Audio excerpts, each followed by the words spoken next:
This podcast may contain adult themes. This podcast is for entertainment purposes only.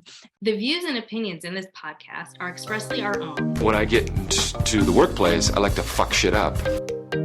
Honestly, every time I try to do something fun or exciting, you make it not that way. Hey, are you tired of toxic workplaces and the negativity that comes with them? We hear you, and we're here to shake things up. Welcome to Let's Break Up Toxic Workplace Stories, the podcast that's all about breaking up with workplace toxicity. I'm Nicola, and I'm here with my co-host Gina. Together, we're going to explore real-life experiences of workplace toxicity and offer a sense of encouragement and unity. That's right. We're tackling the tough topic of negativity in the workplace. So join us each week as we explore the various forms of toxicity in the workplace. We'll be interviewing guests to share their experiences and offer practical solutions for dealing with workplace toxicity. Let's Break Up is quickly becoming the go-to source for anyone looking to share and then ditch the drama and help you break up with those toxic workplaces.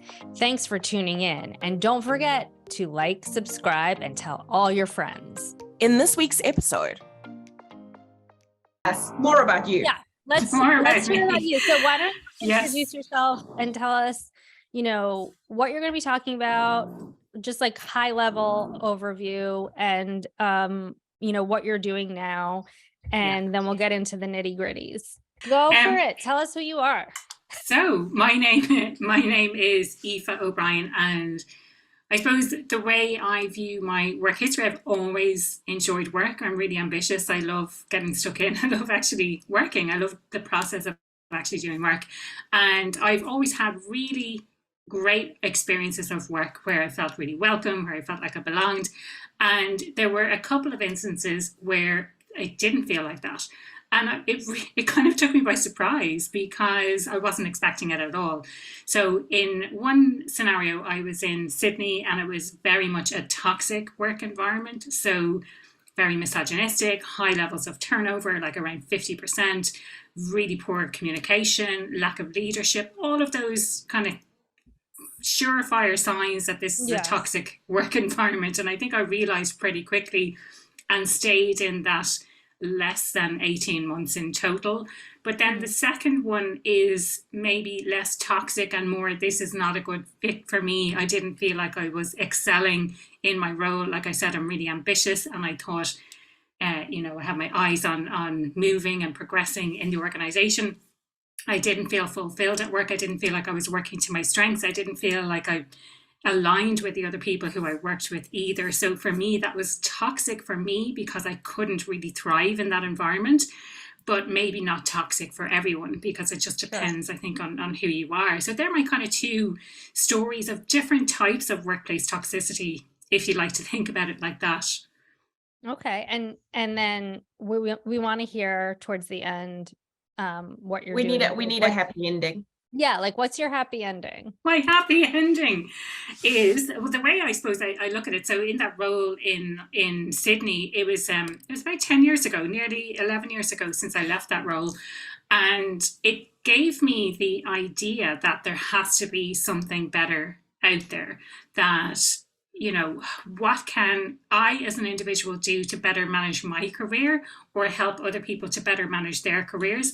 And how can I help organizations to create environments where people feel like they're being fulfilled through their work, where there's clear communication channels, all of that kind of stuff. So after spending 4.5 years in my most recent corporate role and then a year unemployed, not really sure what the next step was, I started a master's in organizational behavior, which I finished during the pandemic.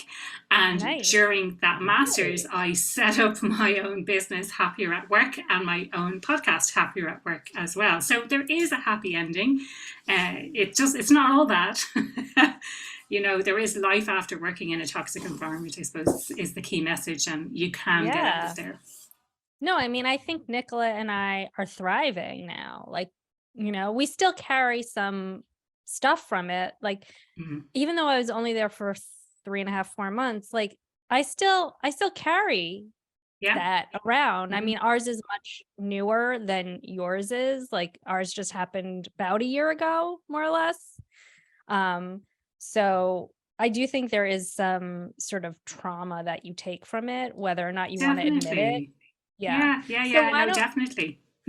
Yeah. So, well, I'm sure we're going to get into your trauma. So, why don't you walk us through your first toxic workplace? Yeah, absolutely. So, I suppose to put a bit of context around it, I had worked previously in London and I absolutely loved my role there. I loved the organisation that I worked with and I loved the people that I worked with as well. And my original intention was to stay there for a year. And because I loved it so much, I ended up staying for 3.5 years. And the only reason I left was to apply for a visa to work in Australia, which at the time you had to apply, I think, before you turned 30. They've since changed it, of course, to increase the age now.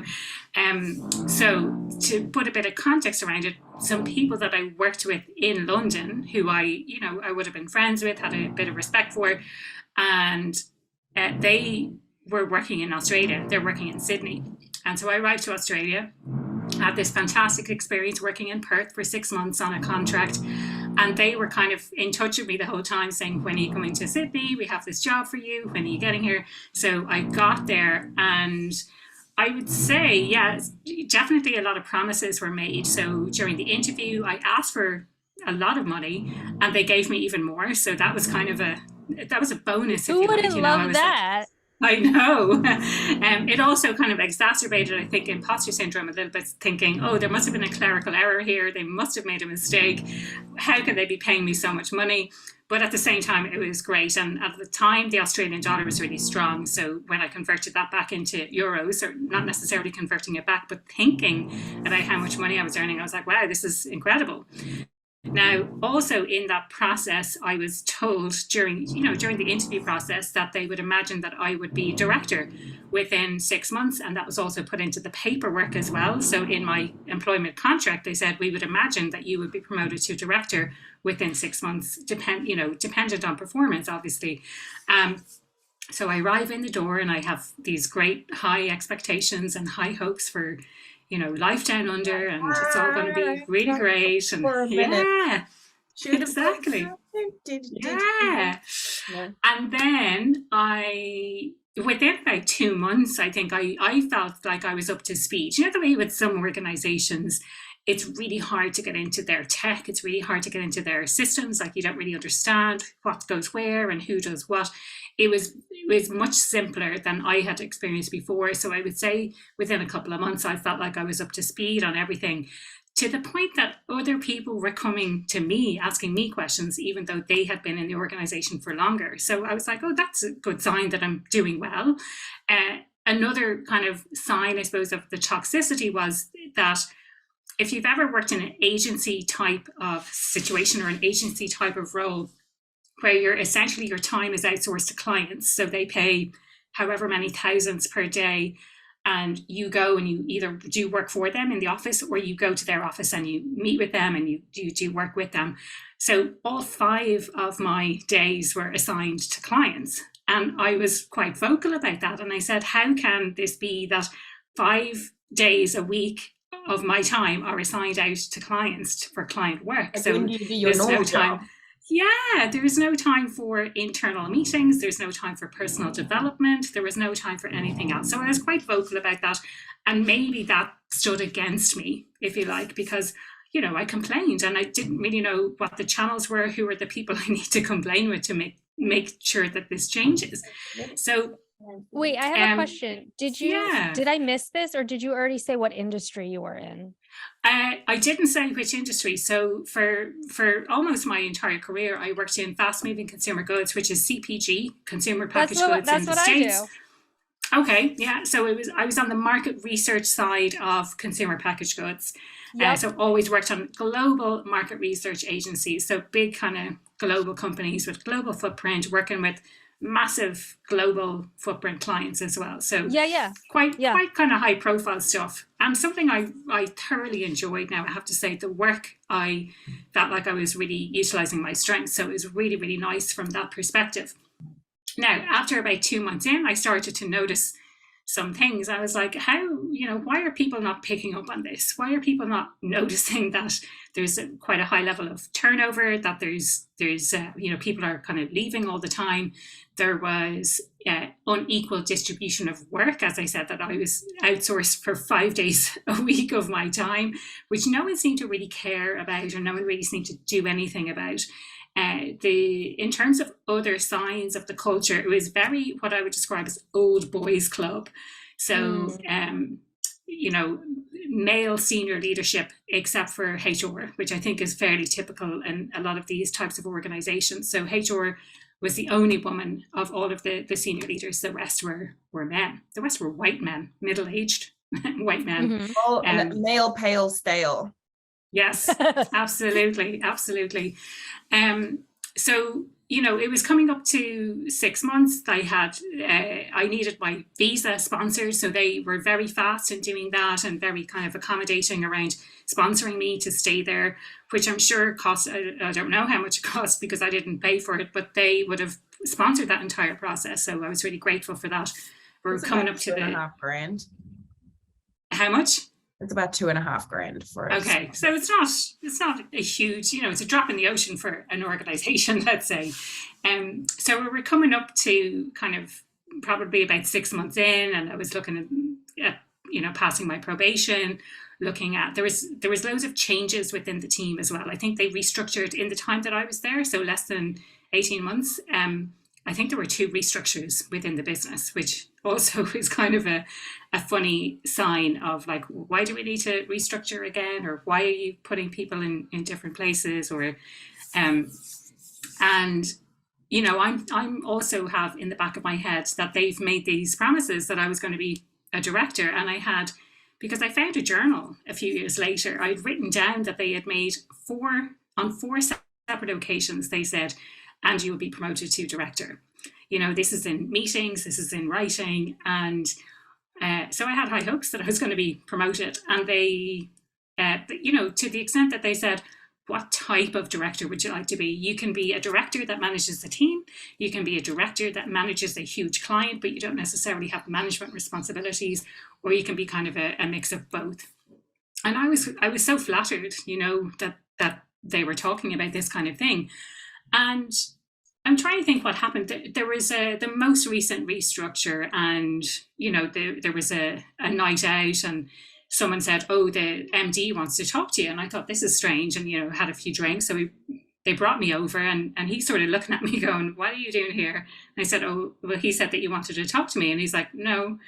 And then that was a little bit of an odd situation. I didn't really know what was going on there. What was the person who wanted to talk to you? The MD? The MD, the managing director. Oh, so okay. The head, basically. Yeah, the head. No, I get it. The Australian version of the chief executive. Okay. Well, the she's more of a COO because you've got your own chief executive of the business. Yeah. Okay. No, I'm because inquiring MD, managing director, not a medical doctor. No. I knew as much as that. Yeah, But I never thought of that actually. I thought that was fairly, but yeah, managing director. No, it's fast forward to whenever this restructure was. I don't know exactly how much time. So if I started there I think I maybe started in February or March, and it was around September time, because I know that I was going to the Rugby World Cup in New Zealand shortly after this happened, and so I had a little bit of time off booked, and I was happily thinking, well, with this new restructure, they're going to announce that I'm going to be a director and I'm going to be managing XYZ people, or whatever team it might have been. So the expectation was that there was going to be this restructure and an announcement that I would be a director in this role. So I thought, this is fantastic. And I came in. Yeah. I'm also curious to know though, who had asked you to go and speak to the MD? Was it another director? Who was that?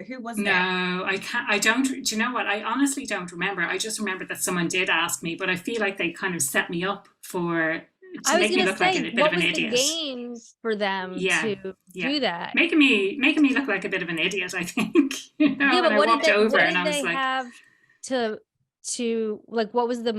What was the reason why they would possibly want to make you look like an idiot?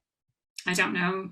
I think it could be that it's that toxic type of work environment. Yeah. That they're just trying to kind of undermine you or make you look like you're incompetent or you don't know what you're doing or something like that. Like I don't remember exact. I feel like it may have been the guy who I thought was going to be my future boss.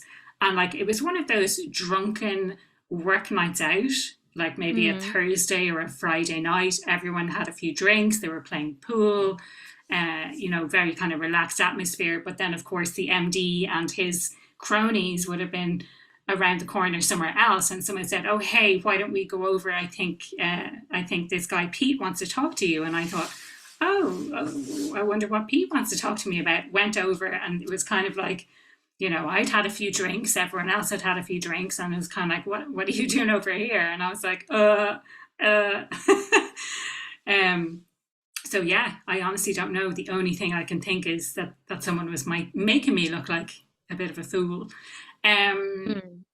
So I arrived into work one day, and then one of my colleagues, who I had previously worked with in London, and when I first arrived in Sydney, I had actually stayed on his floor for a few weeks. Like, he was very generous from that perspective. But he started talking about some of my clients, saying, oh, and we're going to do this with this client, and how about we try this with that other client? And I thought, that's really odd. Like, why is he talking about my clients? Like, this all happened over a bit of time, as opposed to just kind of coming in and going straight away. But, he just turned around, at one point I said, but, they're my clients. Like, why are you talking as if you're managing my clients? And he said, oh, I'm your boss now. And I just thought, exactly. Wait. How did we go from like 0 to no change management to a new boss with like no warning?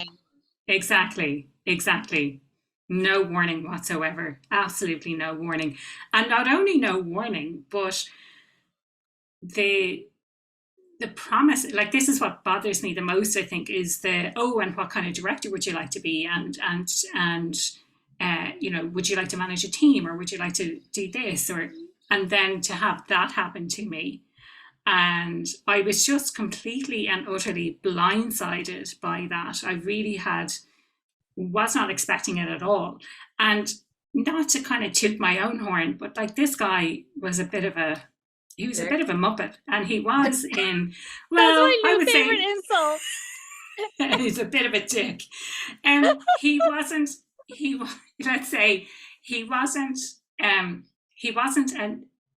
I would consider a dick to be someone who's not a nice person. He's not. It's not that he's not a nice person. He's a nice person, but he's not the sharpest tool in the shed. Let's say that. He's a bit of an idiot. He's a bit of a muppet. He wasn't the best at the role. And suddenly he's in a management position for the first time, and he's managing me, who is his former peer, who, dare I say, was actually better at the job than he was. I'm sure you not are afraid to say that. No, though. Like, I'm so curious. Like, how did he get the job over you? Like, where was? And when did that happen? Now let me see. I joined, I think, around February or March, and that happened, I think, in September. So what's that? 6 or 7 months into the role. So that's what that happened. Why did he get that role? I have my own suspicions as to why, because if we jump forward to when I resigned, the first thing he did when I handed in, and I if I have ever resigned from a role, I hand in my letter. I don't say I'm resigning, I need to type up a letter. I say I'm resigning, and here's my letter of notice. The first thing he did was run down to HR to put in my letter. And the reason I think he did that was, if someone else found out, they may have tried to convince me, or they may have intercepted it at some point to convince me to stay, to offer me more money, to offer me something different. And I suspect, and this is total and utter, I have no grounds for believing this, only the fact that the situation that I was in, that he threatened to leave. And therefore they put him into that position instead of me. Because they wanted to keep him. Because they wanted to keep him. And maybe they thought, because they'd sponsored me, and they would have sponsored him as well, but maybe they thought, with the golden handcuffs, there's no way that I was going to leave, because I've been sponsored, they were paying me all this money. And I know that he was getting paid less money than I was, even when he was my manager. So because of the conversation that we had. I kind of secretly love that, because it's like, I honestly would rather have more money in the bank than a title. Yeah. That's a good point, actually. Yeah. Because like, you know what, you go on, you take those responsibilities. Let me just be a worker among workers, a worker bee, and let me just earn my millions. Yeah, earn my money, stack my cash, as my business partner would say. I don't think that's, I mean, yes, it's completely fucked up the way they did it, but like for you, I feel like you're still kind of winning. Yeah. And he probably, you know, could have access to all of that type of information through the HR system or whatever he'd be seeing, because I know we had a separate conversation. He used to bring me out for coffees to have these kind of frank discussions about our working relationship. Yeah. And I just felt, was it problematic, the working relationship, or? Yeah. And I made it problematic because I wasn't happy. I wasn't happy with this situation whatsoever. No. So what was the thing that made I like you how we've just unpacked it, that actually Aoife's the toxic person. Were you toxic, or were you advocating for yourself, or were you just being a brat and being like, I should have had the job? Like a little from column A, a little from column B, a little from column C. Yeah. Advocating for myself. So I went to the client service director, who was the one who had that conversation, and I said, I understand now that this guy Paul is my boss now. So, you know, based on our previous discussion, my understanding was that Justin was going to be my boss, and actually we were going to, that I was going to be a director. He goes, oh, yes. It's that, Justin, Paul is really your supervisor, and Justin, yes, well, if you have any problems, you can go to Justin, or if you want mentoring, you go to just, like, it was all this absolute and utter bullshit, basically. He didn't know what the hell he was saying if he said it like that. No, he really didn't. And I complained a few times directly to him. And one of my good friends at work, actually, he used to refer to him as a spineless piece of shit. Yeah, because, well, he had actually have a few people from where we worked, Nicola, that I could refer to as a spineless piece of shit. Yeah, I'm here for that. I feel like absolutely, that is a special type of person, and I feel like that doesn't fall into the category of the category. Yeah. The category of those particular individuals. They were. Oh, I do. I think the CEO and the COO were both. They had two brain cells to rub together, but one of those brain cells was Jesus. I don't know. I thought that they all lacked any kind of moral fiber. They lacked complete moral fiber and integrity. Oh no, but they did, because they had Jesus in them. Those are okay. We're digressing. So that makes them good. That makes them good, because they were Jesus fans. So anyway, so we have, I'm dealing with this spineless piece of shit, and actually, do you know what? There's so much more to unpack from the aftermath of this change than I had previously remembered. But yeah, I was absolutely being a bit of a brat. I was, kind of challenging his authority. The way he used to manage me, he totally micromanaged me, which was really frustrating for me. He would look in my diary. That's not how I manage my time, but he would look into my calendar and be like, "Oh, it looks like you have all of this free time. So here's basically a fuck ton of work for you to do." And I was like, "Hey, hold up here. I don't have time to do all of this stuff." That's not how I manage my time. I manage my to-do list by writing it out here. I don't create blocks of time in my calendar. But he wasn't really listening to that at all. At the other side, I feel bad now when I reflect back on it, but there was someone who was more junior on the team, and I used to just complain to her all the time. Like, we were working on a similar account together. I wanted to have less touch time with the client and let her do more. And my boss's boss made the decision that I was going to be the one to spend all of the time with the client and not the other way around. So again, I felt like they were making decisions that they knew I didn't want to happen. And it was kind of like they were pushing me out the door almost. But at the same time, they're like, there was one time where both of them pulled me into a meeting room, and this is still odd to this day. It was one of those old school meeting rooms. We had never ever used it before. I don't think I'd ever been in there before. And there was a two-way mirror on the side. Okay. Sure. And yeah. And What are they we doing kind in of this made meeting a room, joke. usually? Exactly. What So did you me on say, one Nicola? side, What are we those doing in two. this meeting room usually? Well, usually it would be to look at the It'd research be some sort of group, focus. right? Well, it'd be a focus A group. focus Yeah. group, So yeah. you'd have someone on the other side. But I think it was an old meeting room. I certainly had never been into it. We didn't conduct any focus groups. So how did it make you feel? You're like in this weird ambushed. like jail room. Oh, Yeah, totally ambushed. So, and they made a joke at the start, like, oh yeah, Pete and I'm trying to even remember his name. Pete and Harry are on the other Pete side and of the Harry mirror. are on the other, exactly. They made this kind of joke, but to me, Which it was is kind of like, probably a tell. Somebody probably was Yeah. watching. yeah, exactly. Yeah. So I just kind of, I think at that point went along with whatever it was that they were saying, and I was just kind of, yeah. And that might have been the catalyst then for me to literally, on the train, on the way in to work the next day, I typed up my letter of resignation and I handed in my notice. And I think prior to that, I had been looking for other roles in other organizations, and it wasn't hard at the time to get a job there. And you could get sponsorship relatively easily, because I think they wanted people with the specific skills, and it wasn't a problem. So I was looking around for other roles, and eventually it just got to the stage where I just thought, this is not worth it. Like, I'm not being valued here at all. I'm being totally micromanaged. They're telling me one thing, they're not standing by that, and they're doing all of these kind of other weird things to me as well. Yeah. So and then so when I handed in my notice, that's when I said, so Paul ran down to HR and handed them my resignation, and there was no kind of follow-up. There was no talk anymore about it. There was a handover, I think, and there may have been this weird thing where if you worked a certain day, then you got paid for 5 days or something. So like if I said that my last day was on a holiday, then I would have got paid 3 extra days wages. Sure. And I just thought, I think I'm going to extend my leave as a favor to you and to work on my clients. So I ended up getting paid more basically for time that I wasn't actually working, because it would have been a weekend and a holiday. So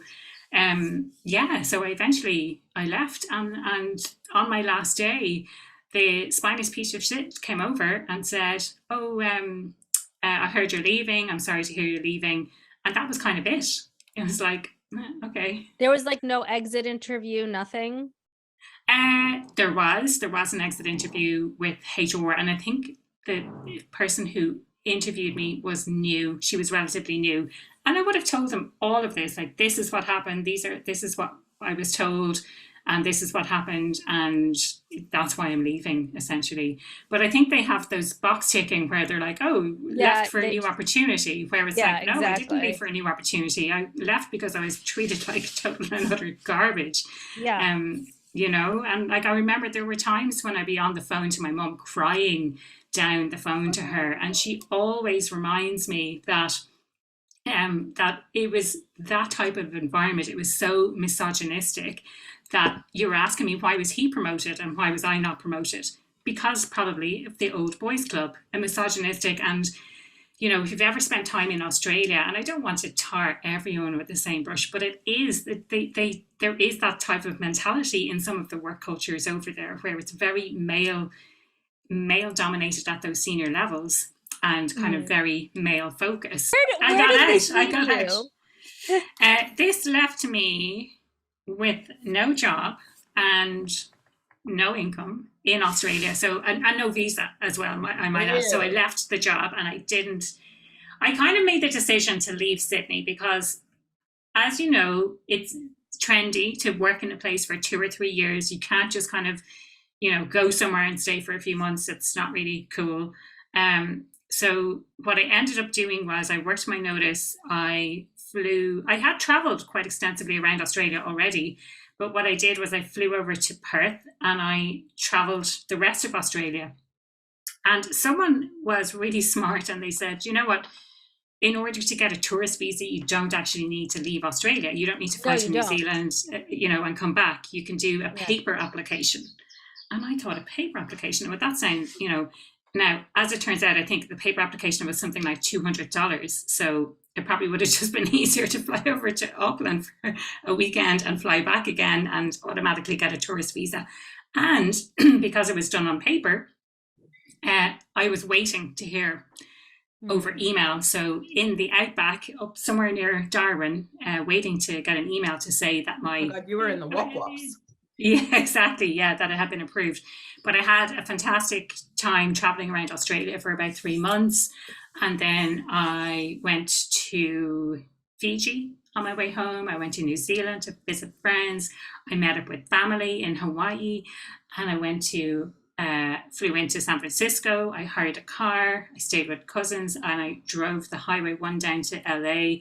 I met up with a friend in Denver. I went to up to Canada, to Vancouver Island, Montreal, and then back to New York, Washington, DC, Philadelphia, and had the most amazing time. So I was in New York for Thanksgiving, in the run up to Thanksgiving. The night before Thanksgiving in New York City was the best time.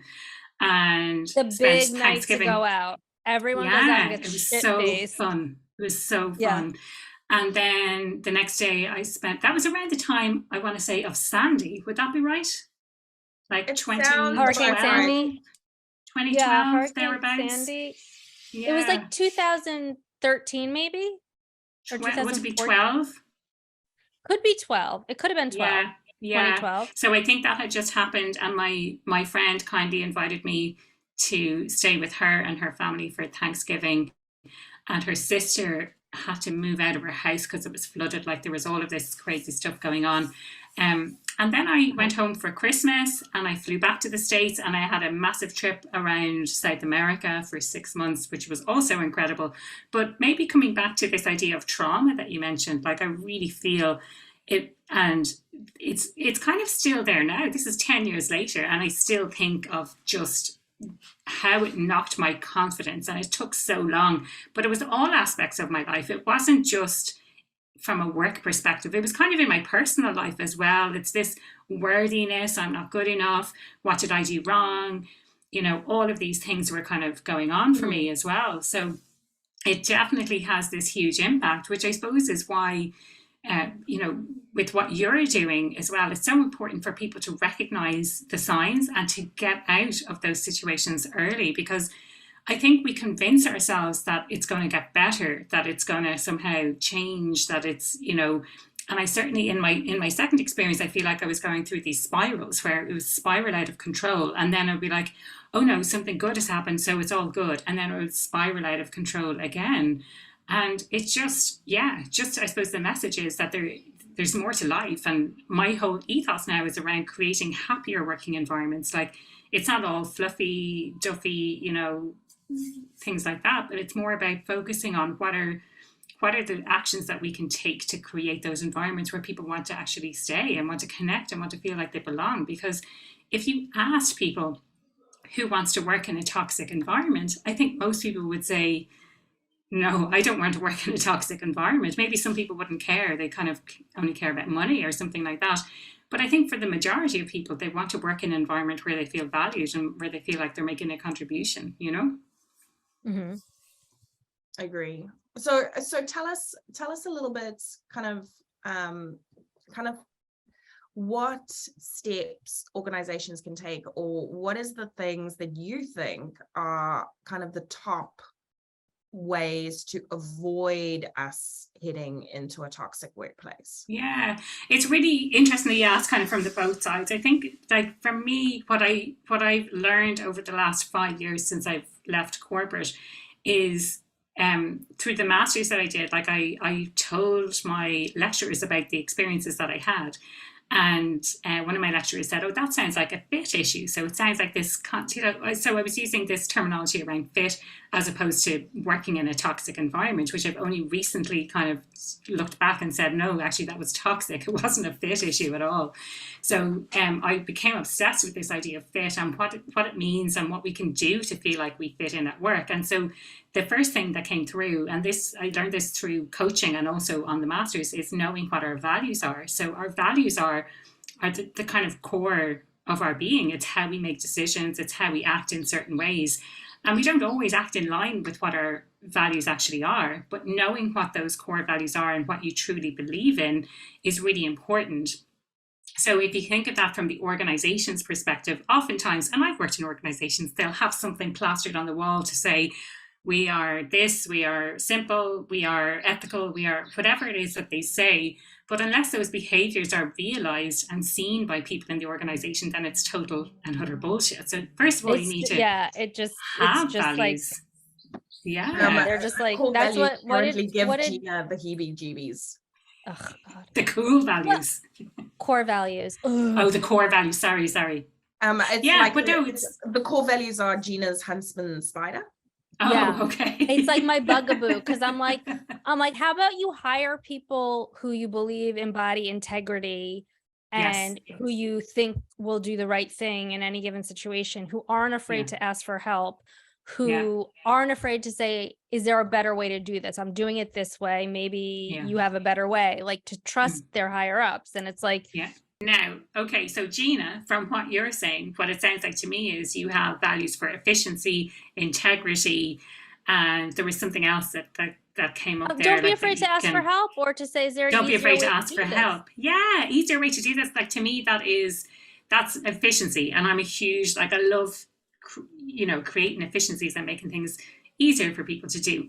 The thing with core values is if you have them or if you state them, then you need to make sure that they're being lived. So it's not just a case of saying that these are the core values. It's understanding the behaviors in the organization. And then also at an organizational level, you need to recognize and reward those positive behaviors. And you need to, I can't think of a better word, but reprimand the behaviors that go against those values. So if there's people who are being spineless. Somebody else we talked to, and I'm totally forgetting which person said this, but they were like, everything's based on performance, but what about the things that aren't performance related that still make you a good employee? Like what you're saying, like, yes, they are full of integrity. Yes, they're not afraid to ask for help. They're truly good. Everyone's like, oh, I collaborate well with stakeholders. People who truly have the ability to. Everyone collaborates well with stakeholders, apparently.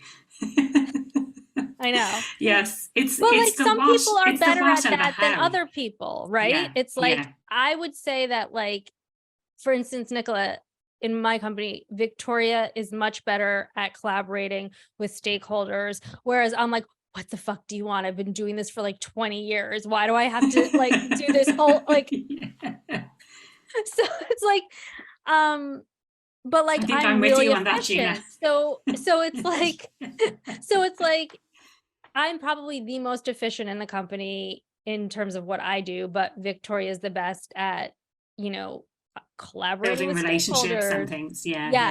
And like Nicola is also super efficient and creative, and our art department is not as efficient as I'd like it to be, but they're very smart. So it's like everyone has their has the place that they excel at. So we should reward those things as well, right? It shouldn't just be performance based. It shouldn't just be and I feel like core values are so dumb if they don't make sense, or if people aren't embodying them.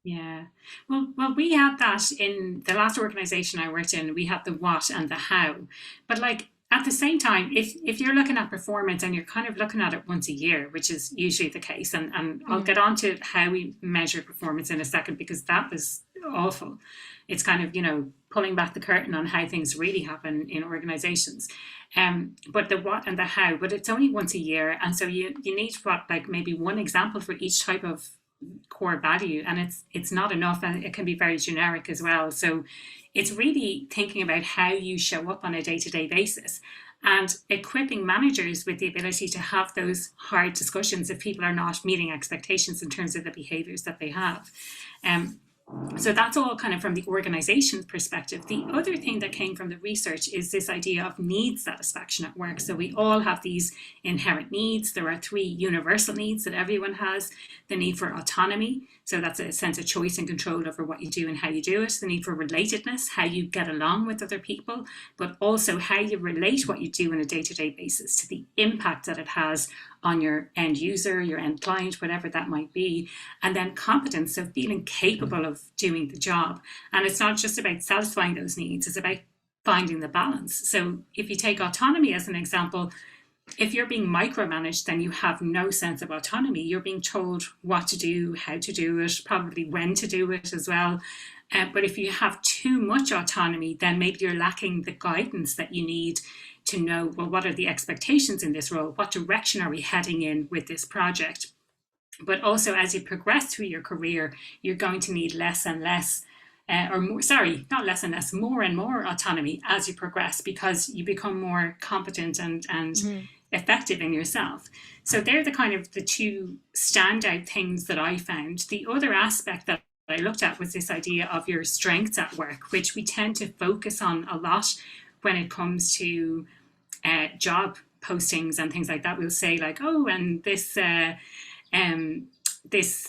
job requires X number of years of experience, or requires these types of skills. And we tend to focus on those over and above the culture of the organization.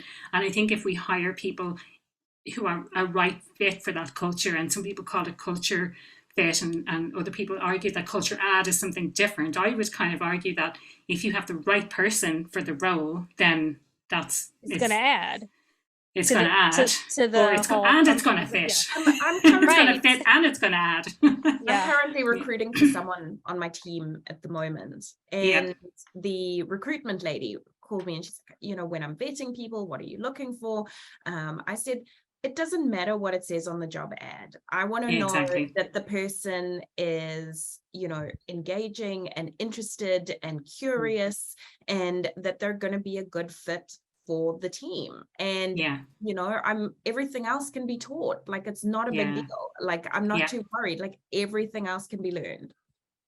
So, but then that leads me to say, like, what if someone presents as if, like, right, so in the interviewing process, each side is on their best behavior, right? Yeah, 100%. Except for where we met, because they were like I should have realized what a shit show it really was. Yeah, we gave you like, based on just the interviews alone. Yeah. No, I didn't.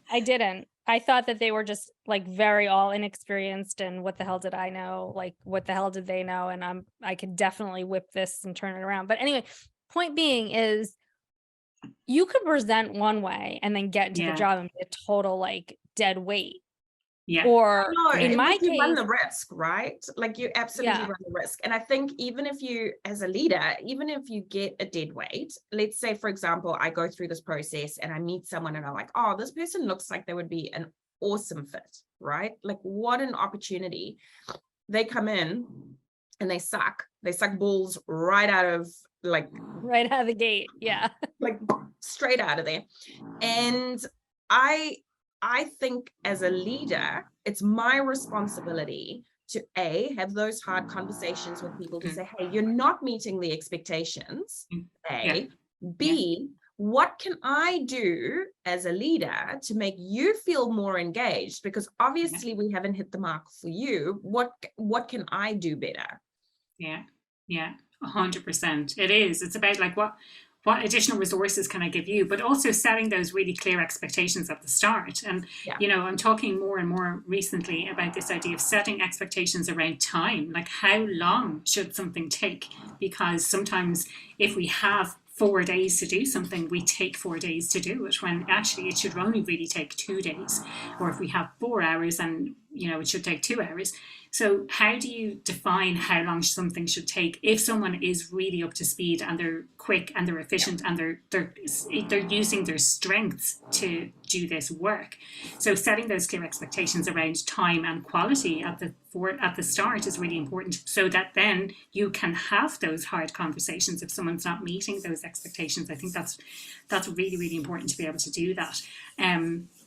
So yeah, you know, brilliant point. And I think from the perspective of the individual, how do I not enter into that type of scenario? Again, it's knowing the values, it's being able to assess. And you're so right, Gina, that on both sides, we're kind of putting on this mask for the interviewing process. Now, I'm seeing this changing over time where it's more of a conversation, and it's really about assessing exactly, as you said, Nicola, the fit between the individual and the organization, because if either side is the wrong fit, then it costs both sides money and energy, and it causes a bit of heartache as well. So knowing what exactly you're looking for and being honest about that. And if I think back to my job seeking days, sometimes it's kind of like, and I'm a huge Simpsons fan, by the way, so like is it Lionel Hutz, and he says Marge Simpson becomes a realtor, and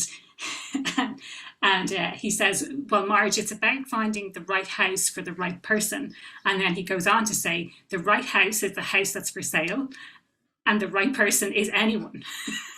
So sometimes it's a little bit like that with jobs, isn't it? Like the right job is the job that's being advertised, and the right person is anyone, and we need to move away from that mentality. And again, as an individual, it's not a scattergun approach. It's being really selective about what you want. And especially if someone's listening now and they're in a toxic situation and they're trying to get the hell out of there as quickly as possible, it's so easy to go into another toxic situation because you haven't taken the time to carefully think about what you want and what you don't want, and what you stand for and what you stand against, and what kind of culture would really work for you.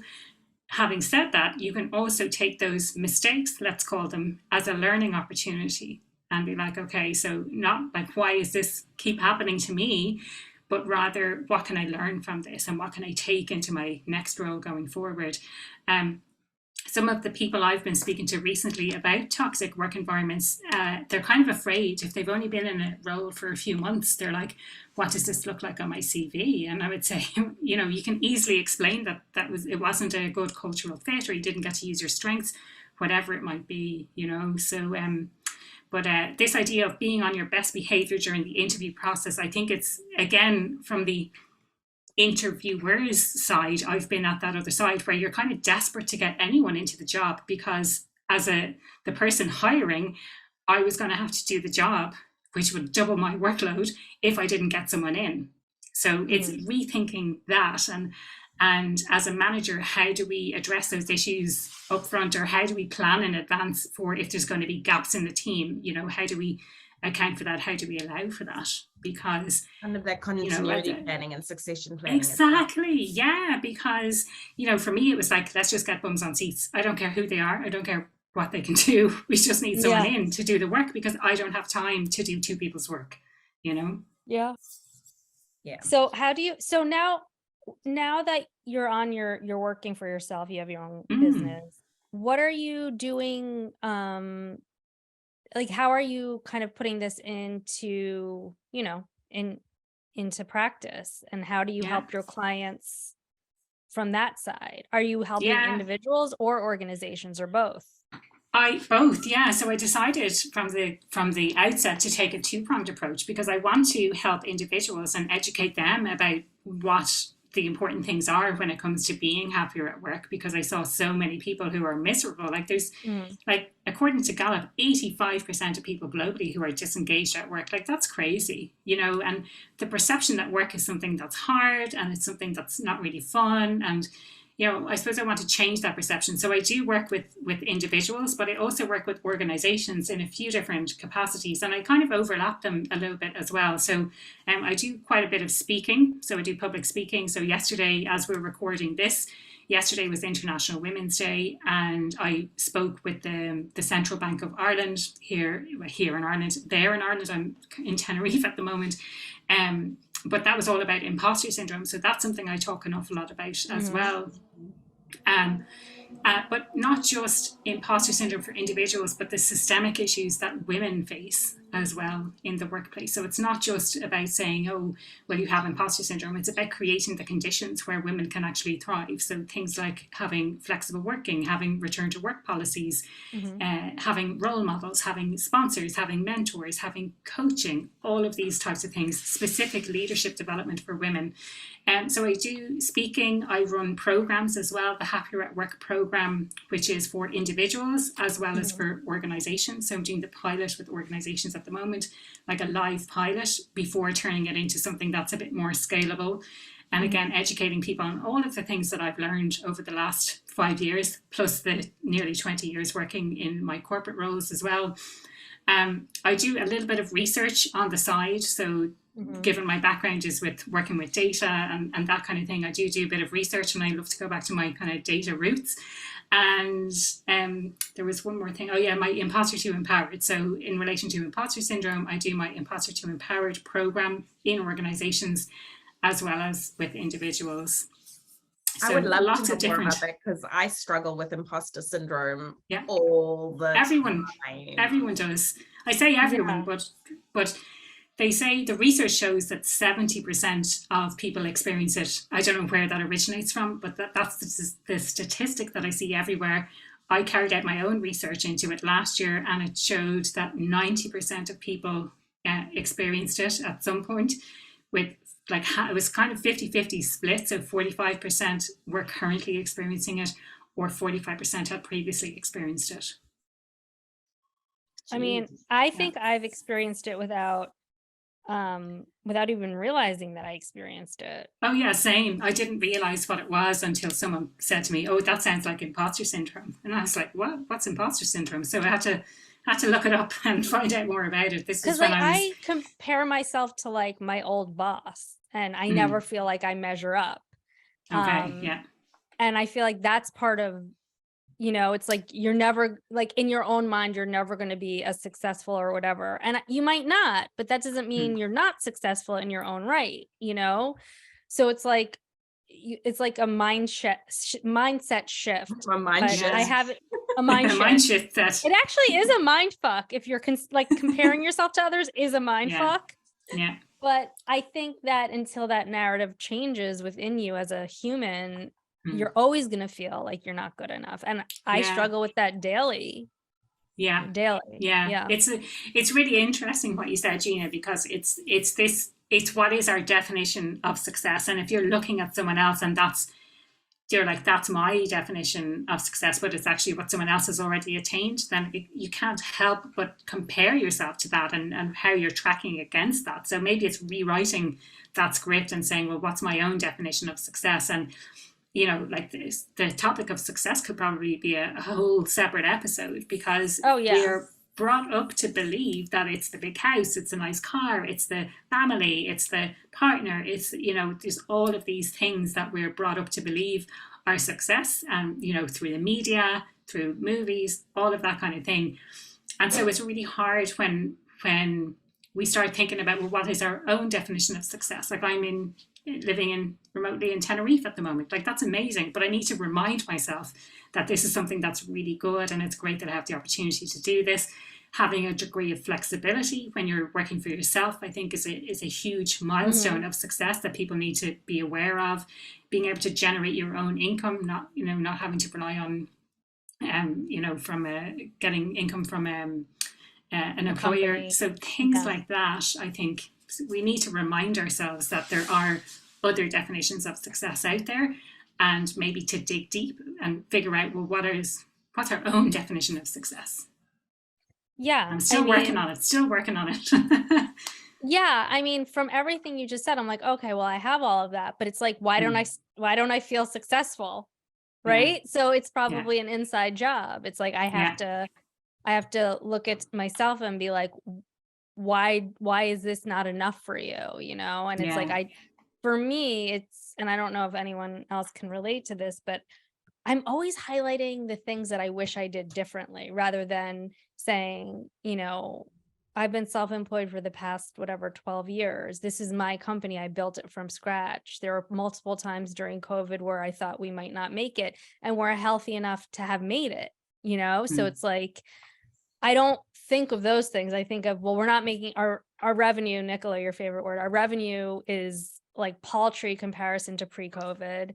You know what I mean? Like I highlight the negative, whereas I should be like, wow, we made it through a really hard time. Like COVID was really tough. Like a lot of things out of our control happened, you know, so like good for us for being healthy, you know. But do you do gratitude? Like, do you practice gratitude? In my it's something I know I should, but then why not in business as well? And be like, here's what I'm grateful for. I don't know. Here's all of the things. Yeah. It's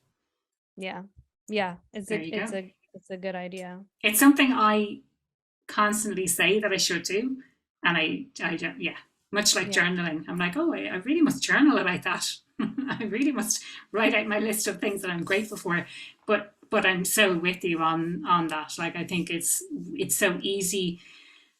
And if I think of my own business journey, what I see is where I'm going to. I don't see where I've been or what I've achieved up to now. I see, here's the big picture of where I'm going, and I'm nowhere near there, you know, and like there's such a wide gap between and I think where I am feel now the same and how way. to get there. Yeah. Especially you know having what, we're doing exactly the same thing for the podcast as well. We're like, oh, we've hit like huge, you know, milestones, and we're like, those aren't good enough.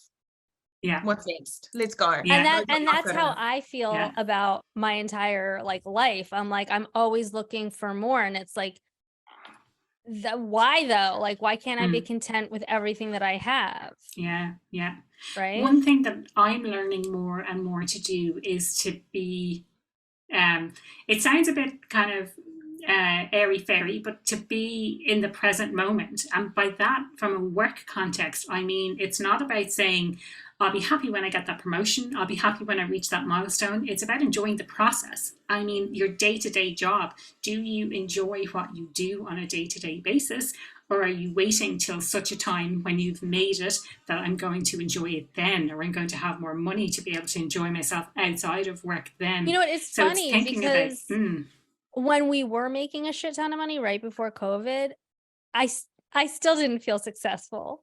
So it's like we're making less for again reasons outside of our control, but like, what does that really mean for me? Because I felt the same with like never having to worry about a bank account, and now kind of having to worry about a bank account again. So it's like I should just be like, fuck off, Gina, you're fine. Like. Exactly. It comes back to, what is it like? It's like with gratitude you see abundance. So being grateful for the things that you have, not only will you notice those things more, but more of those things will come into your life, probably because you're noticing them more. Yeah, I agree. Nicola, should we start, instead of like just like getting straight into it every morning via text message, should we just like write a gratitude list to each other? I love it. You like that idea? Are we starting Thankful Thursdays up? No, it would be every fucking day, like a nightmare. It's not one every day. Every day is a day to be grateful, not just Thankful Thursdays. Yeah. You know who invented Thankful Thursdays? You? Yeah. Well, I think the idea was good, but I think the execution was poor. Yeah, it started off good. It started off good. So what she's referring to is the place that we met. Everyone was remote, so we were like heavily into Slack. So I did not realize this, but you started Thankful Thursday, where people would just like. Okay, I'm so grateful for them because they've made my life so wonderful. Oh my God, I'm so grateful for my team. No, so it would. I mean, and I've told the story before, but it would be like, the CEO or the COO would be like, I didn't kill my child when he made me really pissed off. I'm so happy that I didn't. And everyone would be like, oh my God, baby, you're such a great parent. You're doing a great job. Parenting is so hard. Yeah. And then it would be someone like me or Nicola, and I'd be like, I'm really grateful, you know, my partner was there to help me through my foot surgery or whatever it was. And crickets. Yeah, okay. Crickets. So clearly we all know where I stood, or someone like myself or Nicola stood. And then before you started, there was this like passive aggressive thing with your team, right? Because your team Okay, your team would post to Thankful Thursday saying, oh my God, I love this person so much. They're such a great team member and a friend. I love them. They were a team of 2 fucking people. Oh, okay. Yeah. So yeah, then yeah. I would Besties. and mine would be like, oh my God, I'm so grateful for my whole team, the entire giant. You know what though? You had a part to play in that whole like feud, because she wouldn't back down. She'd be like, no, this one's a bitch. And I'd be like, okay, but like, who cares? We have so much work to do. Can we just focus on getting the work done? Yeah. Yeah. So Thankful Thursdays was not successful. Implementation. But the thing is like, it would have made much more sense to like have a gratitude like rolling list where people could just say they're grateful for anything at any time. But like there were times that I was vulnerable about what you were grateful for, though, because that was the issue. It was toxic positivity, right? So you had this issue around it had to be positive. You couldn't be grateful for the fact that you survived the week and you didn't have a mental breakdown. Yeah. But I am grateful for that, like literally every week. Every Friday. We both had meltdowns last week. We did, but at the same time, like we knew they were coming, and we kind of like cushioned ourselves. We were like, okay, so I know, but I don't know, so I used to do gratitude lists with someone that I'm still friends with. We just got out of the habit of doing them, and like I would do like 5 points. I'd be like, I'm grateful for today's opportunities at work. I'm grateful for my daughter. I'm grateful for, her nanny. I'm grateful for my mom. Like it could just be simple things like that, Yeah, absolutely. Yeah. And it doesn't require a response from the other person. Like you could say, Nicola, like, I'm grateful Quinn makes me cups of coffee every morning. I am grateful he makes me coffee. So it's like, it's not something that even needs a response. It's just like, here's what I'm grateful for. And your response would be your gratitude list. It wouldn't be like, oh my God, that's amazing. No, it's just like you respond with your gratitude list. Yeah. Okay, I'm on board. Let's do it. Okay, let's start it tomorrow. And you can talk to people about it on the podcast every week as well. It could be our pregame chat. What were you most grateful this week for this week? This is such a good lead up for the start of other podcasts. This was a happy ending. Thank you. It was a happy ending. We're both so here for it. All right. Well, I had technically toe surgery, but it wasn't really. Like, I don't consider it surgery, but they do cut your foot open a little bit. Wow. So I'm going to go off and do what I need to do at this next appointment that I have. It was just ingrown toenails because I'm old and I walk too much and I do too many things with my feet. So it's like par for the course. These are the things that carry you through life. Be kind to those. Yeah. I know. And like, quick side note, I gained so much weight during pregnancy that it like fucked up my feet, like for good. Pregnancy makes your feet go flat. Well, my little feet, they're very small. As you know, they're like a US size 6, right? They're used to carrying around a Gina that's like max 115 pounds, maybe 120 if it's around the holidays, because I can't say no to homemade cookies. So those feet went from 120 max to over 180. Wow. In a span of like, and in fact, I was 108 when I got pregnant. So in a span of 9 months, I gained like 70 pounds. So they were like, what is going on? Yeah. So it like fucked up my entire feet. So it's been like a shit show ever since. Wow. You're welcome. Thank you. We're welcome. All right. So Aoife, where can we find you? What are the deets about where we can find you? Oh yeah, absolutely. So best place to go is probably my website, which is happieratwork.ie. So .ie is for Ireland. All of my socials are linked there. If people are into LinkedIn, then you can find me, and I will spell out my name because it's complicated for people who are outside of Ireland. It's Aoife for Aoife, and then Obrien. I hope I said that correctly. H-whore. H-whore. So you will find me on LinkedIn as well. I'm fairly active, very active on LinkedIn, and also fairly active on Instagram. They'd be kind of my two channels that I'm post on most regularly.